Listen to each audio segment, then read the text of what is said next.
भाजपा विधायक ब्रिजमोहन अग्रवाल कांग्रेस सरकार ऊपर धर्म बांटे के आरोप लगाइन। भाजपा पूर्व मंत्री विधायक ब्रिजमोहन अग्रवाल कांग्रेस सरकार ला कहीन की ए सरकार 6 करोड़ रुपया माता कौशल्या धाम के निर्माण करथे और 12 करोड़ इवेंट कंपनी ला देथे। ए सरकार भ्रष्टाचार करे वाला सरकार है। ब्रिजमोहन अग्रवाल यूं कहीन की एमन ला प्रभु श्री राम जी के आशीर्वाद कबो नहीं मिल सके। छत्तीसगढ़ में लगातार ईडी के छापा एकर परिणाम है। ए सरकार धर्म में बांटे वाला सरकार है। उनको शायद जानकारी नहीं है।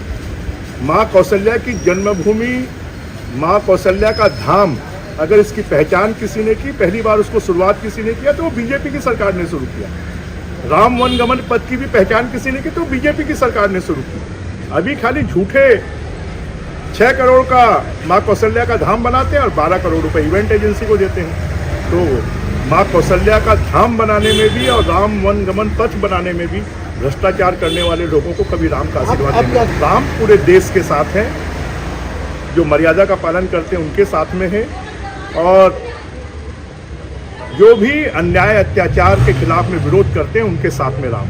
कांग्रेस का एक ही काम रहा है, धर्म के आधार पर लोगों को बांटना।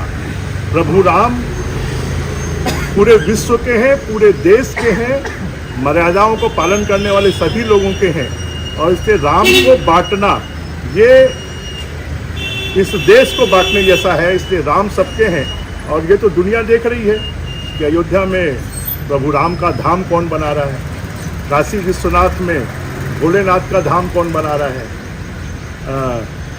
महाकालेश्वर उज्जैन को कौन जीर्णोद्धार करने के लिए भगवान ने किसको काम दिया है, सोमनाथ का जीर्णोद्धार करने के लिए भगवान ने किसको आशीर्वाद दिया, ये तो दुनिया देख रही है। और प्रभु राम हमेशा मर्यादा में काम करने वाले लोगों के साथ होते हैं। ब्यूरो रिपोर्ट, उतलंघा न्यूज।